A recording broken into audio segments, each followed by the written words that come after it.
палит, и мудрый говорит: каждый костер когда-то догорит.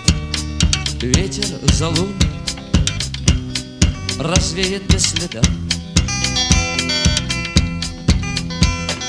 Но до тех пор, пока огонь горит, каждый его по-своему хранит. И если беда, и если холода,